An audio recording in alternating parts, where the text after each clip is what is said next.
In some 21 months, when you combine the double whammy of inflation and the war in Ukraine, what can people expect in terms of nuts and bolts with the market over the next weeks and months? Well, when you look at what we've had in 2022, it's been real challenging for investors, right? We started out COVID-19, still concerned about spike in that. We then talked about inflation, the Fed raising interest rates, and then we were hit with the Russian-Ukraine conflict.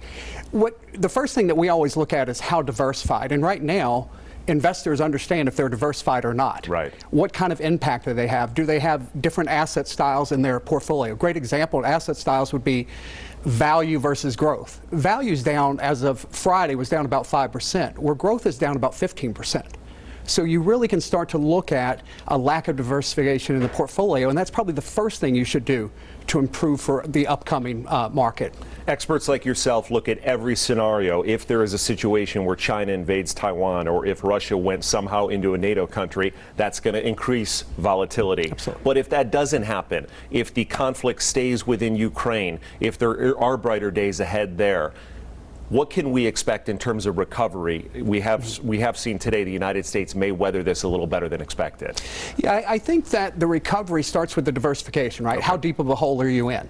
The second part is selecting certain sectors that you expect to do well, whether that is the financial sector with rates rising, those tend to do well, banks in that sector. You can also look at possibly adding energy stocks, right? Even though energy stocks have had a huge run up, talk about a negative market, energy stocks are up 22% this year.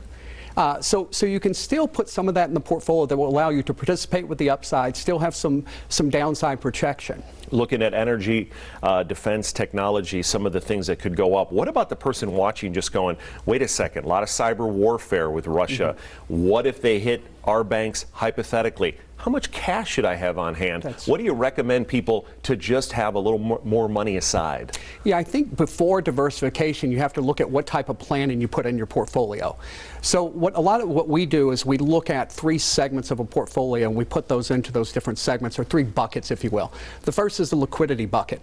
For an individual that is retired, perhaps that's a year's worth of income that's in that bucket. Is that right? Perhaps there's you know that you want to buy a house, so that's in that bucket. So emotionally, that's a much better conversation to have with your advisor, with yourself, that you have a year's worth of spending and you don't have to worry about those ups and downs in the market day to day. We have to wrap here, but a very quick answer on this. How much will the COVID recovery that's already happened, the fact that we're coming down so much from Omicron, how much will that help moving forward economically? It's going to be a big help. It's going to be a big help with inflation as the dollars that we spend as consumers goes away from goods and into service, and hopefully Vegas will participate in that and have a lot more good upcoming months. Hey, those tourists are coming back. We Absolutely. Appreciate your expertise. Thank you so much, Russell Price with UBS.